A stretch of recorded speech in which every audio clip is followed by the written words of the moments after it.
Ma vie a été sauvée à cause d'Octobre Rose. Féministe, communicante, activiste et animatrice d'une émission radio, Kumbaba est l'illustration d'une femme battante. Comme beaucoup d'autres femmes, Kumbaba est une rescapée du cancer du sein. Après une émission sur la maladie, elle décide de s'autopalper et constate alors une boule dans le sein droit. Aujourd'hui mutilée de ce sein, elle nous revient sur sa maladie.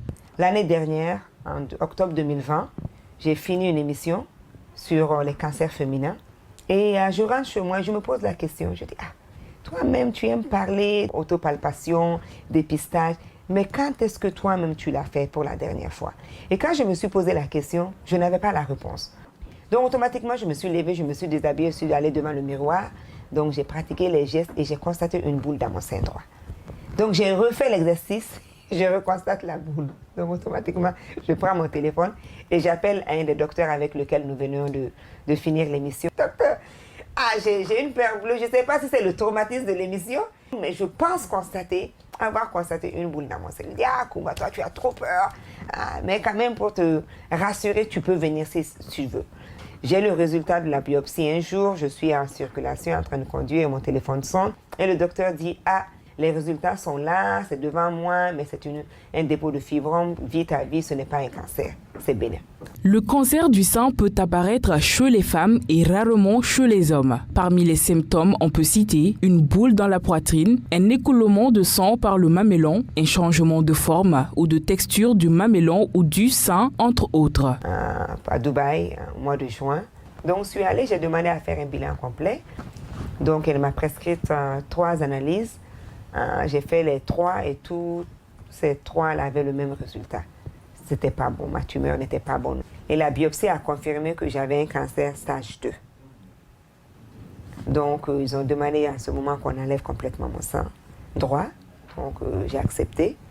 Après, c'était pas très bien fait parce qu'il fallait qu'on enlève les lymph-nodes et tout. Donc j'ai fait une première opération le 24 juin.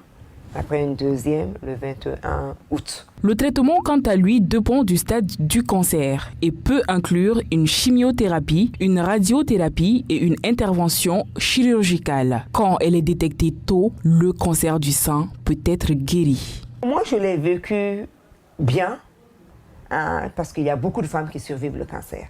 Mais c'est vrai que la plupart du temps, les femmes qui survivent ne partagent pas leur histoire. Mieux vaut prévenir que guérir. Et puis, on peut être malade et vaincre la maladie, on peut être bien portant et mourir.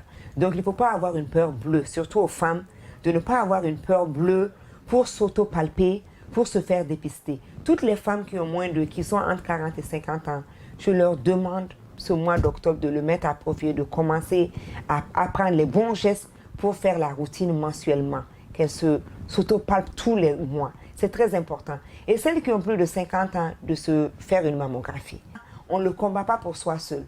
On le combat surtout pour ses entourages, surtout nous les femmes qui avons des enfants. Mais on est au Mali, nous les femmes, on ne peut pas faire ça sans le soutien des hommes. Surtout nous qui sommes mutilés. Mais gardons la foi. Gardons la foi, gardons la foi. Si jamais on a la chance d'avoir la maladie, il faut lutter. Parce que la vie, ça vaut la peine de la vivre. Comme Kumbaba, plusieurs autres femmes ont été victimes de cette maladie et l'ont vaincue. Tout le monde n'a pas cette chance. C'est pourquoi, du 1er octobre au 31 octobre 2021, l'examen et la palpation mammaire se font gratuitement pour toutes les femmes dans les centres hospitaliers universitaires du Point G et de Gabriel Touré et les centres de santé de référence de Bamako pour permettre une détection précoce de la maladie. Alors, n'attendez plus, prenez les devants pour prendre le dessus sur le cancer du sein.